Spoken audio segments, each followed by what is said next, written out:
Bismillahirrahmanirrahim. Assalamualaikum warahmatullahi wabarakatuh.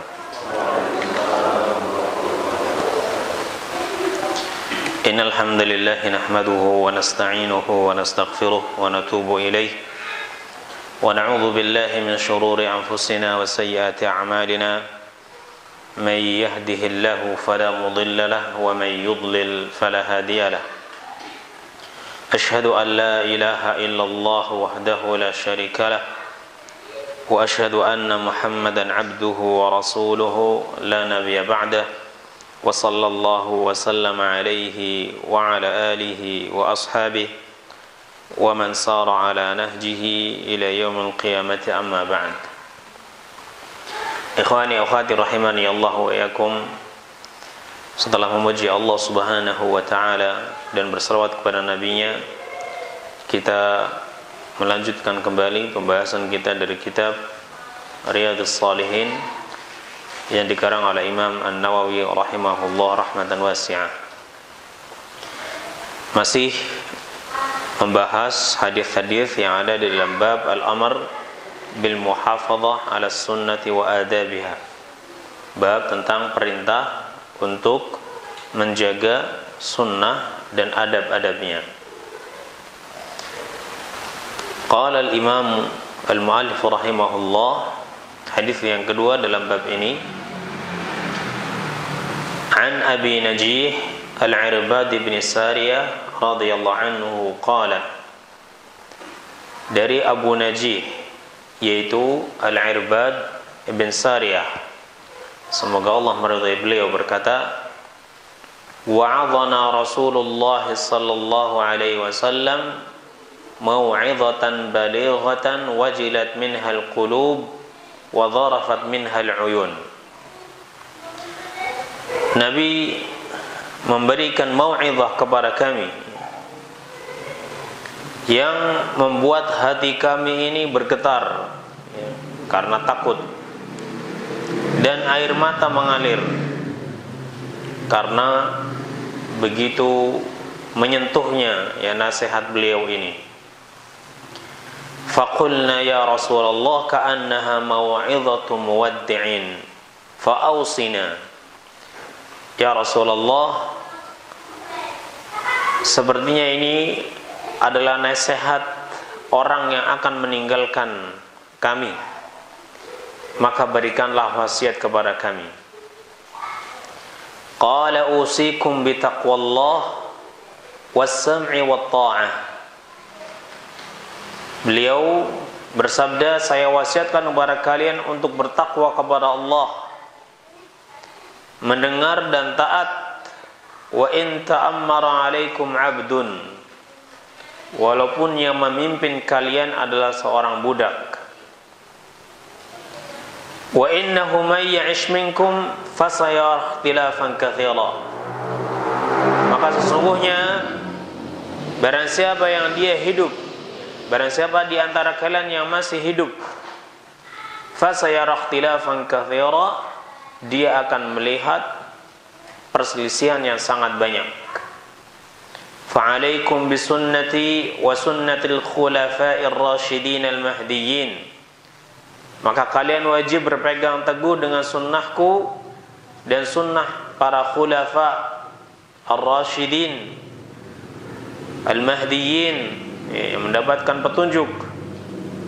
Addu 'alaiha bin nawajidh, maka gigitlah sunnah-sunnah tersebut dengan gigi geraham. Wa iyyakum wa muhdatsatil umur fa inna kulla bid'atin dhalalah.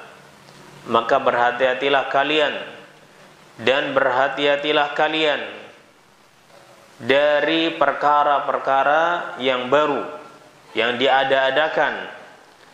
Fa inna kulla bid'atin dhalalah, maka sesungguhnya semua perbuatan bid'ah itu adalah sesat. Semua perkara yang diada-adakan dalam agama itu adalah sesat. Rawahu Abu Dawud wa Tirmidzi wa qala haditsun hasanun sahih. Telah meriwayatkan hadis ini Abu Dawud dan Tirmidzi, dan beliau mengatakan hadisnya hasan sahih. Nih. Syekh masyhur Alu Salman beliau mengatakan bahwasanya hadis ini sahihun li ghairihi. Hadisnya sahih li ghairihi, ya, dengan jalan-jalannya, dan hadis ini diterima oleh para ulama, ya, dan mereka mengamalkan hadis ini. An-Nawajid, berkata Imam An-Nawawi, An-Nawajid bidzalil mu'jamah. Ya, An-Nawajid dengan di dhammah dzalnya itu artinya al-anyab, ya, artinya taring, ya, gigi taring. Wa qila al-adras, ada yang berpendapat gigi geraham. Ya, gigi geraham itu gigi yang untuk memecah, ya, memecah tulang, sesuatu yang keras. Gigi taring itu yang untuk merobek. Kalau kita perhatikan, ya, maka ini menunjukkan tentang kesungguh-sungguhan, ya, dalam memegang sunnah, karena gigi inilah yang paling kuat untuk menahan sesuatu, ya. Kalau kita ingin merobek daging yang sangat kuat, maka kita akan menggunakan gigi taring kita, ya. Atau kalau kita ingin menggigit sesuatu biar tidak lepas, maka akan menggigitnya dengan gigi geraham, ya, tidak mudah lepas, maka akan menggunakan gigi geraham. Ikhwani wa akhwati rahimani Allah wa yakum, al-muallif rahimahullah, ya, yaitu al-Imam An-Nawawi, beliau membawakan di dalam bab ini hadis yang membawakan di dalam bab perintah untuk menjaga sunnah ini dan adab-adabnya, ya, hadis dari Abu Dawud dan yang lainnya dari sahabat Irbad bin Sariyah, dari sahabat Irbad bin Sariyah tentang nasihat atau mau'izah dari Rasulullah sallallahu alaihi wasallam. Nah, Rasulullah sallallahu alaihi wasallam senantiasa memberikan nasihat. Ada nasihat yang sifatnya rutin, ya, seperti khutbah Jumat, ya. Nah, ada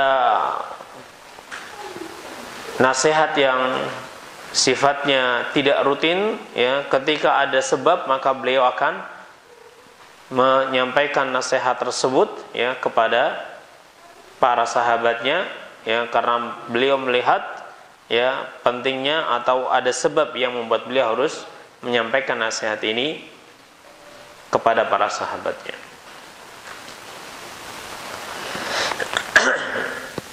Dan juga nasihat-nasihat beliau yang lain seperti setelah sholat kusuf, ya, kusuful qamar atau syams, setelah sholat gerhana beliau juga memberikan nasihat dan yang lain-lain.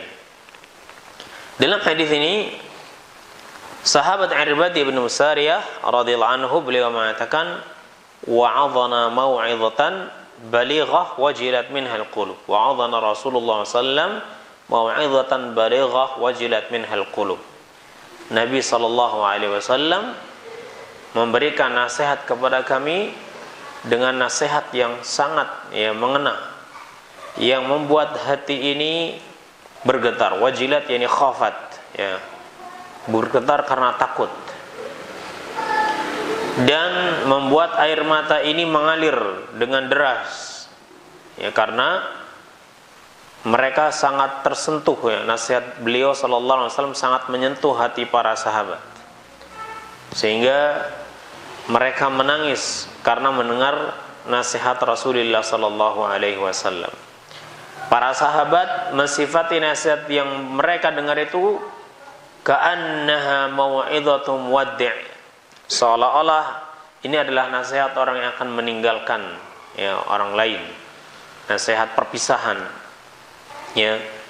Maka para sahabat pun meminta kepada Nabi SAW wasiat,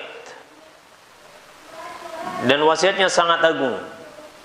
Dan hadis ini termasuk daripada hadis tentang manhaj, ya, cara beragama dengan benar. Nabi SAW memberikan wasiat yang sangat agung, yang mana barang siapa dia berpegang dengan wasiat ini, maka dia akan selamat dari berbagai perpecahan, ya, selamat dari keburukan-keburukan yang terjadi setelah Rasulullah SAW meninggal dunia. Karena orang yang dia akan pergi jauh meninggalkan orang lain, maka dia akan betul-betul berpesan, memberikan nasihat dengan nasihat yang sungguh-sungguh, ya, berpesan dengan pesan yang sangat bermanfaat, ya, menurutnya bagi orang yang akan dia tinggalkan. Maka para sahabat meminta kepada para sahabat, meminta kepada Nabi Muhammad SAW, fa'ausina, maka berikanlah wasiat kepada kami, ya, wasiat kepada kami. Wasiat ini lebih khusus daripada nasihat, ya. Kalau nasihat umum, kalau wasiat lebih khusus, ya. Amrun muqarrarun muakkad, ini wasiat, perkara yang tetap dan sangat ditekankan, ya, sangat dijaga, untuk dilaksanakan. Ini wasiat. Maka Nabi SAW pun memberikan wasiat pada para sahabatnya. Wasiat yang pertama, beliau mengatakan, usikum bitaqwallah. Usikum bitaqwallah. Saya wasiatkan kepada kalian untuk bertakwa kepada Allah. Dan wasiat ini merupakan wasiat yang diberikan oleh Allah Subhanahu wa taala juga kepada hamba-hambanya. Sebagaimana Allah Subhanahu wa taala berfirman, "Walaqad wassayna alladziina utul kitaba walaqad wassayna alladziina utul kitaba min qablikum wa iyyakum anittaqullah." Dalam surat An-Nisa ayat 131 Allah berfirman, "Walaqad wassayna alladziina utul kitab." Dan sungguh telah kami wasiatkan kepada orang-orang yang telah diberikan kitab, min qablikum, dari sebelum kalian, dari orang-orang sebelum kalian, wa iyyakum, dan juga kepada kalian. Apa wasiatnya? Anittaqullah, agar kalian bertakwa kepada Allah. Agar kalian bertakwa kepada Allah. Jadi wasiatun Nabi wasiatullah. Nabi hanya akan berwasiat dengan wasiat Allah Subhanahu wa taala. Nabi hanya akan berwasiat dengan wasiat Allah Subhanahu wa taala. Dan wasiat Nabi yang pertama adalah usikum bitaqwallah, agar kalian bertakwa kepada Allah. Aku wasiatkan kepada kalian agar bertakwa kepada Allah Subhanahu wa taala. Dan kata takwa ini kata yang menyeluruh, ya, kata yang ringkas tapi maknanya menyeluruh, luas.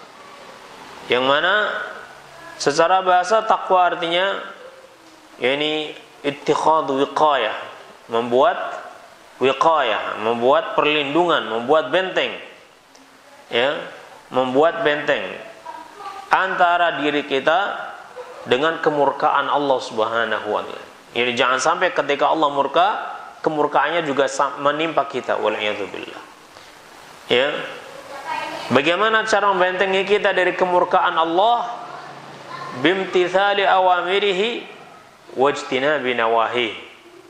Bimtithali awamirihi, membentengi diri kita dari kemurkaan Allah adalah dengan melaksanakan perintah-perintahnya, wajtinabi nawahi, dan meninggalkan larangan-larangannya semata-mata karena Allah Subhanahu wa taala dan di atas cahaya ilmu Allah Subhanahu wa taala. Naam, melaksanakan perintah yang Allah perintahkan dan juga meninggalkan larangan-larangannya tidak akan benar kecuali jika dia mengetahui, kecuali jika dibangun di atas ilmu. Ya, kecuali dia membangunnya di atas ilmu. Yakni jangan sampai dia melakukan sesuatu yang menurutnya ini adalah ketaatan, tapi ternyata tidak ada ilmu yang mendasari perbuatannya. Ya, jangan sampai dia meninggalkan sesuatu yang menurutnya ini adalah suatu ketakwaan, tapi dia justru meninggalkan sesuatu yang tidak ada ilmunya. Yakni dia meninggalkan menurut hawa nafsunya.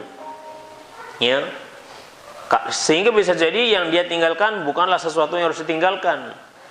Dan yang dia kerjakan bukanlah sesuatu yang harus dia kerjakan karena tidak ada ilmu.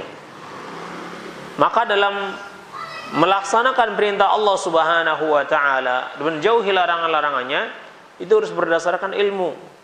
Ya. Dan ilmu itu adalah qala Allah wa qala Rasul. Ilmu itu adalah apa yang disampaikan oleh Allah di dalam kitabnya dan oleh Rasulullah sallallahu alaihi wasallam di dalam sunnah-sunnahnya yang sahihah. Maka ketakwaan harus dengan ilmu. Ketakwaan harus dengan ilmu dan ilmu harus dipelajari. Ilmu itu harus dipelajari dan belajar itu tidak ada masanya. Tidak ada masa kadaluarsanya, itu enggak ada. Ya, itu belajar. Nah, jadi ilmu itu harus dipelajari. Nah, tidak ada ilmu maka tidak ada amal. Amal tanpa ilmu maka tidak diterima.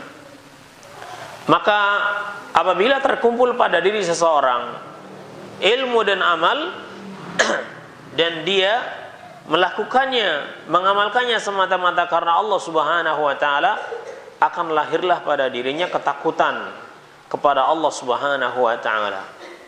Ya, ketakutan kepada Allah Subhanahu wa taala, dan jika rasa takut itu muncul dalam hati, maka dia akan mendapatkan ketakwaan. Ya, dia akan mendapatkan ketakwaan. Nah, maka bertakwa itu maksudnya adalah seseorang membuat benteng antara dirinya dengan kemurkaan Allah Subhanahu wa taala, ya, dengan cara mengamalkan apa-apa yang Allah perintahkan dan Rasulnya, dan juga meninggalkan apa-apa yang Allah dan Rasulnya larang semata-mata karena Allah Subhanahu wa taala, dan tidak ada jalan yang benar untuk sampai kepada hal tersebut kecuali dengan ilmu yang benar. Ya, kecuali dengan ilmu yang benar. Nah, tidak harus Anda menjadi orang yang ilmunya luas seluas lautan baru Anda bisa bertakwa. Tidak begitu maksudnya. Tapi setiap ilmu yang sampai kepada kita, ya, maka hendaknya kita gunakan ilmu tersebut untuk membangun ketakwaan. Ya, maka membangun benteng itu tidak langsung sekaligus jadi, sekaligus kokoh. Benteng itu harus kita bangun setiap hari, setiap saat. Ya, benteng itu kita bangun antara diri kita dengan kemurkaan Allah Subhanahu wa taala. Ya, ada yang kurang kita kuatkan, ada yang kurang tinggi kita tinggikan. Ya, dan itu membutuhkan waktu. Ya, kita aja membuat benteng rumah tidak langsung jadi, membutuhkan waktu, membutuhkan tenaga. Nah, agar benteng itu bisa kokoh harus dengan tadhiyah, harus dengan pengorbanan. Korbankan waktu kita, korbankan tenaga kita, korbankan harta kita agar terbangun benteng yang kuat. Dan itu juga bertahap, tidak langsung jadi. Begitu juga takwa. Ya, ketakwaan. Kalau ini bentengnya benteng hissi, bentengnya benteng yang yang ini bisa kita lihat, bisa kita rasakan. Ya, bisa kita pegang. Ini benteng rumah. Ya, ini namanya hissi. Kalau benteng takwa ini adalah benteng maknawi, ya, benteng maknawi. Tidak ada wujudnya dalam artian fisiknya seperti ini, tidak ada. Ya, tapi dia itu harus ada di dalam hati kita ini, dalam diri kita ini. Cara membangun benteng takwa ini adalah dengan amal saleh, dengan amalan-amalan saleh. Maka jamaah yang dirahmati oleh Allah Subhanahu wa taala, ketika Allah memberikan taufik kepada kita untuk talabul ilm, untuk belajar, maka hendaknya niat kita adalah mengamalkan apa yang kita pelajari tadi. Kita bersyukur ketika Allah berikan ilmu kepada kita, ya, dari amalan-amalan saleh, kita bersyukur karena dengan ilmu tersebut kita bisa membangun benteng ketakwaan. Ya, dikasih zad, dikasih bekal, nih buat benteng, ini buat benteng. Ya, alhamdulillah kita senang. Materialnya udah habis buat benteng, dikasih kita dengan thalabul ilm. Ya, berarti kita sedang dikasih material buat benteng, untuk bangun benteng. Ya, semennya kurang dikasih, beli misalnya. Ya, pasirnya kurang, batanya kurang. Itu benteng rumah kita. Nah, kalau sudah tidak ada bahan, kita nggak bisa bangun benteng kita. Begitu juga orang nggak punya ilmu, dia nggak bisa bangun benteng. Ya, karena ilmunya tidak ada, bahannya terbatas. Kalau dia semakin memiliki bahan, ya untuk membangun ketakwaannya semakin banyak, maka dia semakin mudah untuk memperkokoh bentengnya. Itu mudahnya seperti itu. Maka kalau kita diberikan kesempatan oleh Allah Subhanahu wa taala untuk talabul ilm, ya, hendaknya kita banyak bersyukur kepada Allah Subhanahu wa taala. Kemudian kita niatkan bahwa kita belajar ya talabul ilmi tadi untuk mengamalkannya. Untuk kita amalkan. Bukan untuk numpuk-numpuk ilmu saja. Ya, bukan untuk berbangga-bangga dengan ilmu tadi, tapi untuk kita amalkan. Semakin banyak ilmu yang kita belajari, kalau akhlak kita belum berubah, ibadah kita tidak berubah, masih seperti dulu sebelum kita belajar, ya, maka harus kita koreksi. Ya. Malah sebaliknya, wal'iyadzubillah, setelah kita belajar, hati kita semakin keras, ke orang lain akhlak kita semakin buruk, ya. Tidak tersenyum, tidak mengucapkan salam misalnya. Maka harus kita koreksi. Ya, apakah ilmu yang kita pelajari ini bermanfaat kepada kita atau tidak? Ya. Karena semakin orang berilmu itu akhlaknya semakin luas, semakin tinggi, semakin baik. Karena Nabi SAW membawa ilmu itu untuk menyempurnakan akhlak yang baik. Innama bu'itsu liutammima makarimul akhlak. Sungguhnya aku diutus itu untuk menyempurnakan akhlak-akhlak yang baik. Akhlak kepada orang yang lebih tua kepada kita, walaupun mungkin dari sisi ilmu dia lebih sedikit dari kita, tapi dari sisi umur dia lebih tua dari kita. Maka akhlak dengan orang tua itu juga harus kita jaga, berbeda, ya, dengan akhlak orang biasa, ya, kepada orang yang sesamanya. Jadi wasiat yang pertama adalah bertakwa kepada Allah Subhanahu wa taala. Takwa itu adalah melaksanakan perintah Allah Subhanahu wa taala dan menjauhi larangan-larangannya semata-mata karena mengharapkan ridha Allah Subhanahu wa taala, ya, dan ikhlas kepadanya. Dan tidak ada jalan untuk meraih ketakwaan kecuali dengan ilmu yang benar.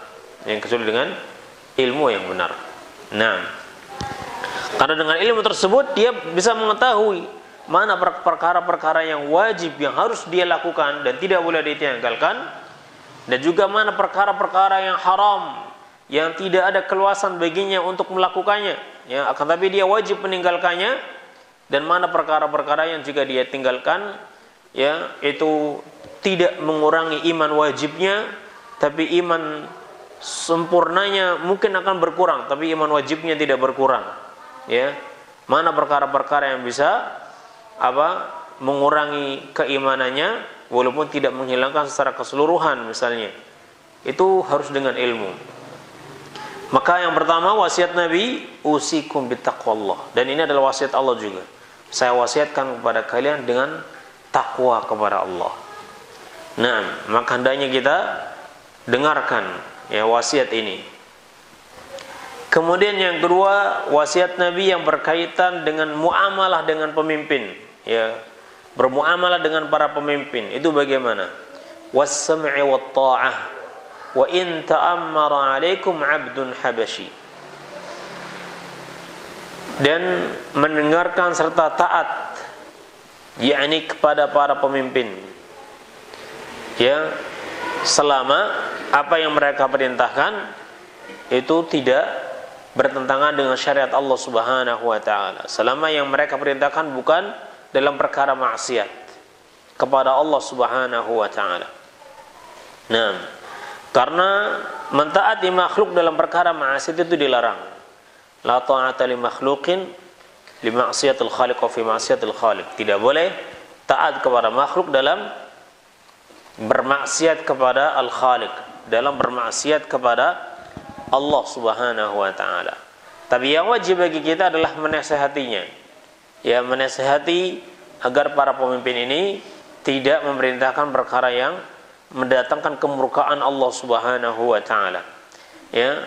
Nasihat itu dengan lisan kalau kita biasa dengan lisan, ya, atau dengan hati, ya, mendoakan mereka, ya, agar mendapatkan hidayah dari Allah Subhanahu wa taala, agar ditolong, ya, oleh Allah Subhanahu wa taala, dijadikan penolong-penolong mereka, orang-orang yang takut kepada Allah Subhanahu wa taala. Ya, ini nasihat kepada para pemimpin, ya, sesuai dengan kemampuan kita. Maka kita menggunakan nasihat tersebut. Was-sam'i wat-tha'ah wa in ta'ammara 'alaikum 'abdun habasyi. Mendengar dan mentaati terhadap pemimpin walaupun yang memimpin kalian adalah seorang budak, ya. Budak Habsyi. Ya, budak Habsyi, budak hitam. Ya, dari Ethiopia. Ya, Habasyi ini Habsyah, ya, Ethiopia. Yakni kalau ternyata yang dipimpin, yang orang-orang memimpin sebagai pemimpin mereka, ya, bekas budak. Nah, karena pemimpin tertinggi itu haruslah orang yang merdeka. Ya, pemimpin budak itu enggak sah. Ya, haruslah orang yang merdeka. Ya, ini maksudnya kalau misalnya yang memimpin kalian adalah orang yang dia merupakan dahulunya seorang budak. Nah, kalau dia adalah pemimpin tertinggi, ya, kalau dia adalah pemimpin tertinggi, maka wajib bagi kita untuk apa? Mendengar dan mentaatinya, walaupun dari apa namanya? Yang dari fisiknya mungkin kita lebih sempurna dari mereka. Dari fisiknya mungkin orang lebih sempurna dari mereka. Akan tetapi karena dia diangkat menjadi pemimpin kaum muslimin, maka wajib bagi kita untuk mentaati pemimpin tersebut. Nah,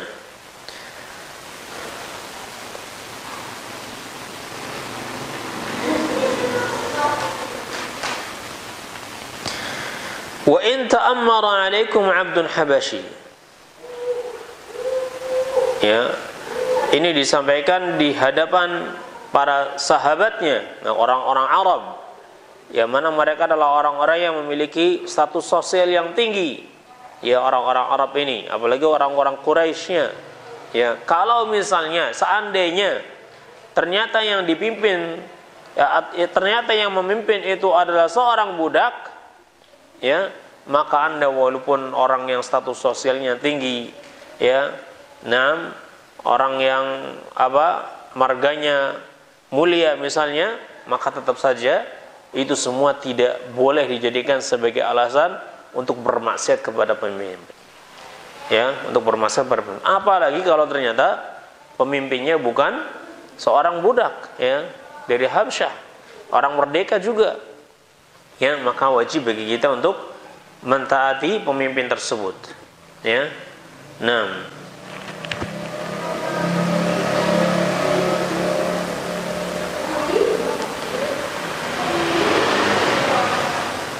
Baik. Jadi wajib mentaati pemimpin. Dalam hal apa?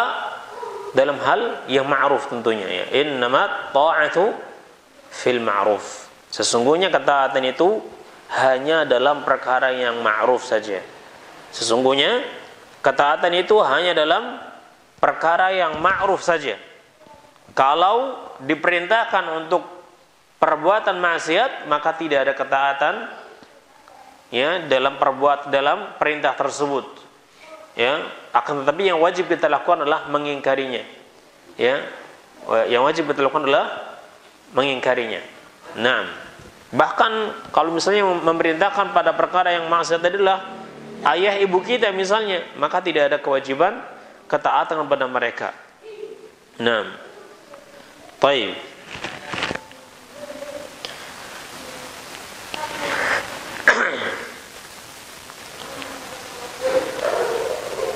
Di sini Syekh Shalih Utsaimin beliau memberikan contoh, "Lau amarahu bi syai'in muharram ka halqil liha mathalan qulna la sam'a wa la ta'ah nahnu la nuti'uka nahnu nuti'u an-nabiy sallallahu alaihi wasallam alladhi qala a'fu liha wa hafu asy-syawarib." Beliau memberikan contoh ya. Contoh dalam hal ini dalam perkara yang tidak wajib untuk kita taati karena perkara tersebut termasuk bagian daripada maksiat adalah ketika kita disuruh untuk memotong jenggot kita. Memotong jenggot kita misalnya. Antum menjadi pegawai sipil maka antum wajib memotong jenggot misalnya. Kalau enggak maka tidak diterima. Ya. Enggak apa-apa. Enggak diterima enggak apa-apa karena memanjangkan jenggot itu termasuk dari perkara yang wajib. Ya, dalam pendapat yang lebih sahih. Karena Nabi SAW, karena kita ingin mentaati Nabi dalam hal ini. Karena Nabi SAW sabda, "A'ful liha wa qassus syawarib." A'ful liha wa qassus syawarib, ya, panjangkanlah jenggot dan cukurlah kumis. Dan ini adalah perintah. Wal aslu fil amri lil wujub. Ya, asal daripada perintah adalah untuk wajib. Ya, asal perintah itu adalah wajib dan ini adalah bentuknya perintah. Hadisnya sahih riwayat Imam Bukhari dan juga Imam Muslim. Dan tidak ada yang tidak ada hadis yang menunjukkan bahwa perintah ini adalah sekedar yakni sunnah saja misalnya atau kebolehan saja. Ya, yakni kalau Anda mau silakan laksanakan, kalau tidak enggak masalah, ya. Nah, tidak. Akan tetapi semua perintah yang datang dari Nabi SAW pada asalnya adalah ibadah yang wajib kita lakukan, yang harus kita lakukan. Karena kita juga mengetahui ma yantiqu 'anil hawa in huwa illa wahyu yuha. Ya, dan tidaklah beliau berbicara dengan hawa nafsunya. Beliau hanya berbicara dengan wahyu saja yang disampaikan kepada beliau. Dan ini bukan karena apa? Bukan karena masalah adat misalnya, ya, adatnya orang-orang Arab di sana harus memanjangkan jenggotnya. Tidak. Bahkan dalam riwayat yang lain beliau menyampaikan di antara alasannya, ya, kenapa kita harus memanjangkan jenggot. Ya, ini khaliful yahud, untuk mukhalafatul yahud, untuk menyelisih orang-orang Yahudi ahlul kitab. Ya, untuk menyelisih ahlul kitab. Nah, karena dahulu ahlu kitab itu mencukur jenggotnya. Beliau memberikan contoh, kalau misalnya kita diperintahkan ya untuk menyukur jenggot kita, ya, kalau tidak Anda akan dikenai sanksi, maka Anda katakan, maaf dalam hal ini saya tidak bisa taat kepada Anda karena saya harus taat kepada Nabi SAW. Tapi dalam perkara yang lain, ya, Anda merintahkan kepada saya apapun yang Anda perintahkan selama bukan perkara yang maksiat, saya akan usahakan untuk mentaati Anda. Ya, karena Anda pemimpin kita misalnya, Anda pemimpin saya. Tapi dalam perkara yang ma'ruf kita taati, dalam perkara yang maksiat maka tidak ada ketaatan dalam perkara ini. Karena yang wajib kita taati adalah Allah Subhanahu wa taala dan Rasulnya. Ya. Nah, ala kulli hal ini adalah perintah dari Nabi SAW atau wasiat kepada kita dari Nabi SAW, yaitu untuk betul-betul memperhatikan masalah ini. As-sam'u wa ta'ah. Ya, mendengar dan mentaati, ya, apa yang disampaikan oleh pemimpin kaum muslimin. Mendengar dan mentaati apa yang disampaikan oleh pemimpin kaum muslimin. Nah, ini wasiat yang kedua, wa in ta'ammara 'alaikum 'abdun habasyi. Ini menunjukkan bahwa perintah untuk mentaati pemimpin, ya, dan mendengar apa yang mereka sampaikan itu adalah perkara yang harus diperhatikan, yang betul-betul harus diperhatikan dan dijaga. Karena sampai-sampai Nabi mengatakan, wa in ta'ammara 'alaikum 'abdun habasyi. Walaupun yang memimpin kalian adalah seorang budak. Walaupun yang memimpin kalian adalah seorang budak. Ya. Tapi karena dia sudah diangkat menjadi pemimpin, wajib bagi kita untuk mentaati, mendengar dan mentaati perintahnya. Nah, bisa disimpulkan bahwa perintah dari pemimpin itu terkadang adalah perkara yang sejalan dengan perintah Allah dan Rasulnya. Yang kedua, perintah dari pemimpin adalah perkara yang menyelisihi Allah dan Rasulnya. Dan ketiga, perintah dari pemimpin adalah perkara yang tidak ada, yakni tidak menyelisihi Allah dan Rasulnya, tapi juga tidak diperintahkan oleh Allah dan Rasulnya. Maka dalam keadaan yang pertama, jika apa yang diperintahkan oleh pemimpin tersebut ya sejalan dengan apa yang diperintahkan oleh Allah dan Rasulnya, maka dalam hal ini sangat-sangat wajib bagi kita untuk mentaatinya, karena perintahnya semakin kuat. Kan yang diperintahkan adalah yang diperintahkan adalah sesuatu yang diperintahkan oleh Allah, Rasulnya, dan juga pemimpin.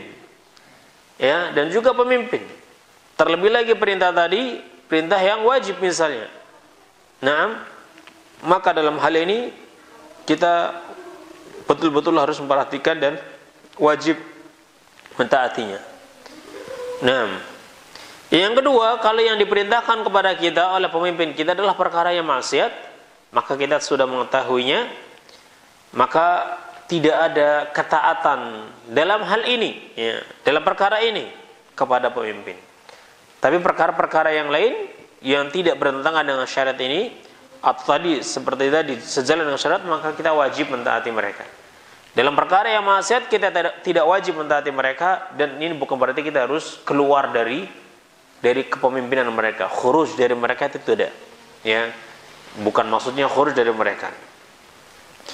Dan kalau yang diperintahkan kepada kita bukan perkara yang disyariatkan, tapi juga bukan maksiat, ya, maka ini tetap wajib kita mentaatinya.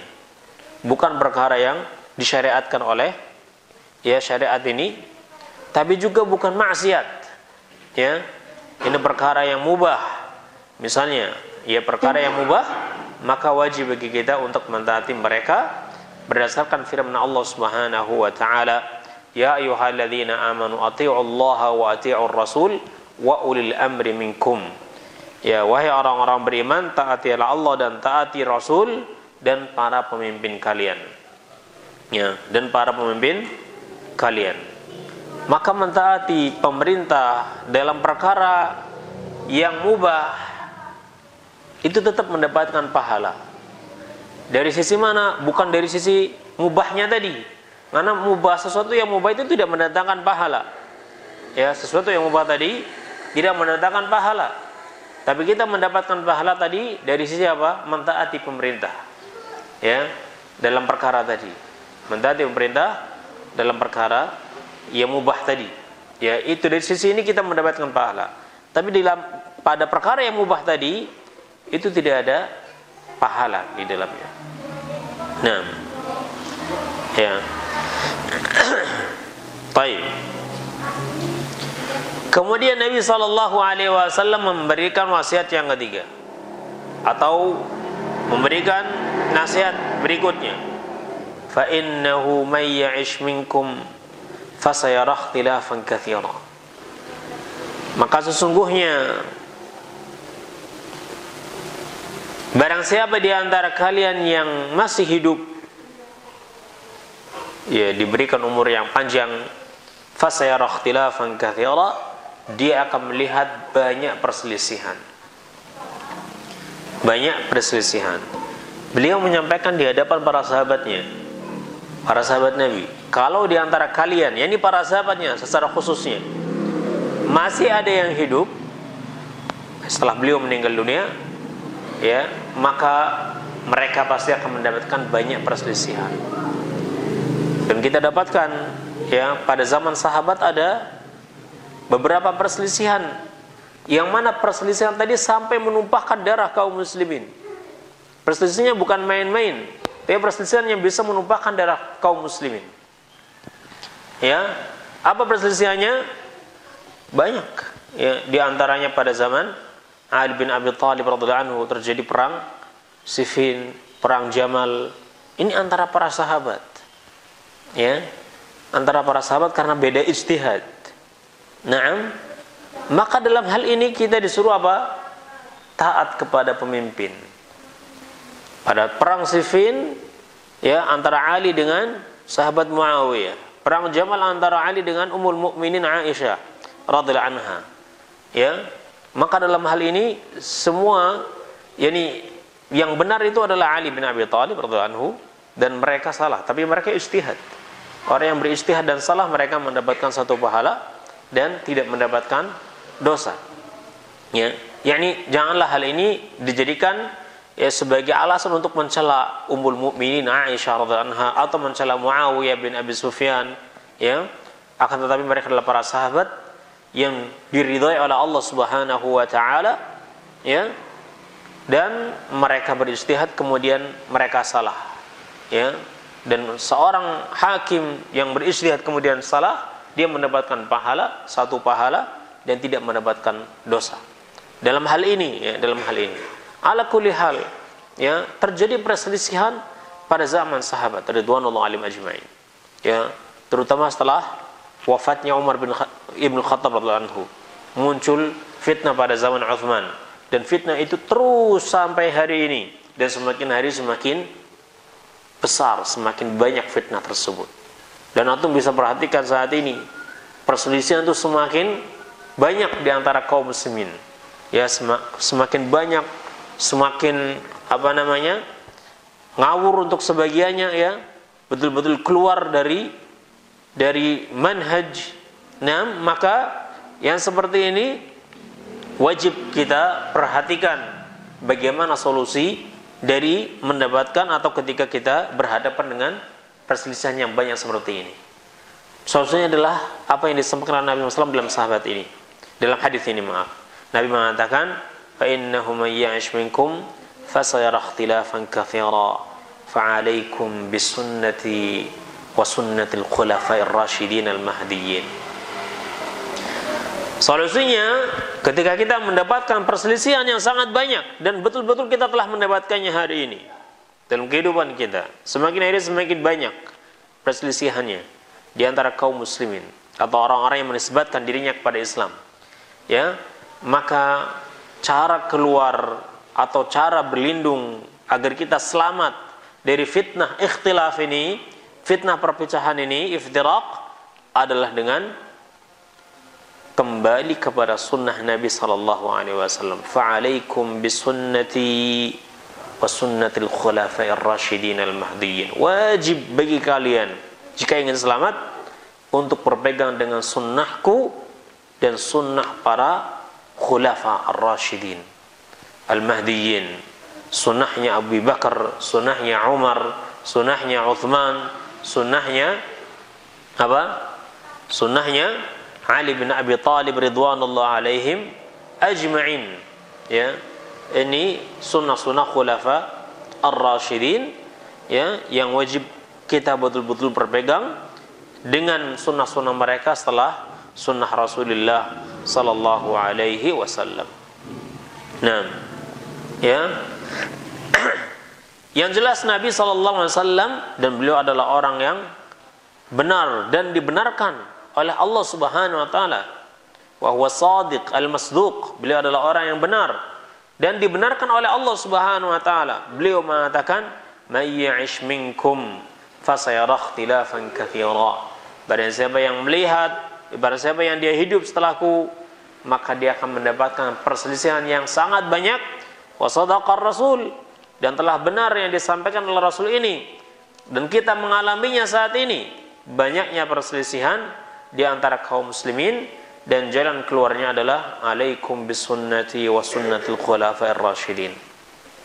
Maka jamaah yang dirahmati oleh Allah Subhanahu wa taala, ketika Allah Subhanahu wa taala mengajarkan kepada kita sunnah-sunnah Nabi, ya, itu merupakan nikmat yang besar. Karena dengan mengetahui sunnah-sunnah tersebut, kita bisa berpegang dengannya, ya.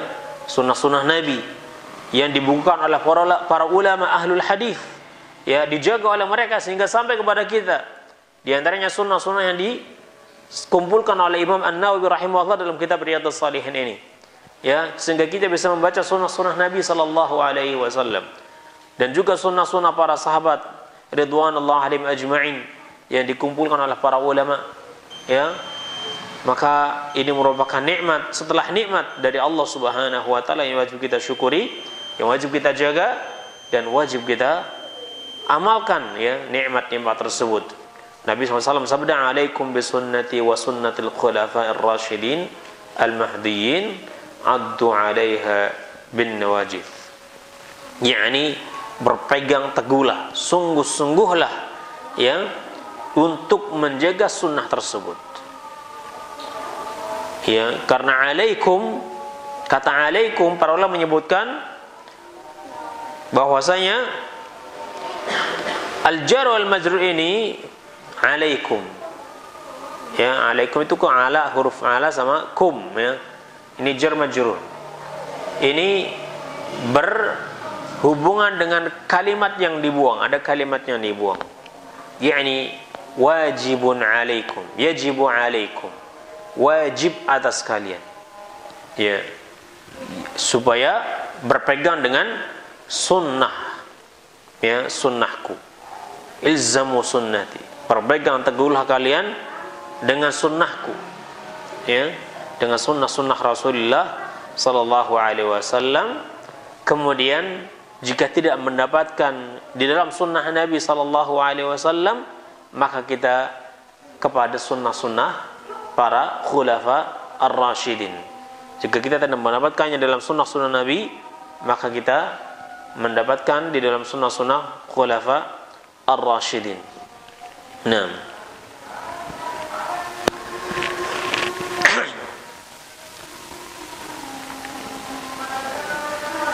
baik.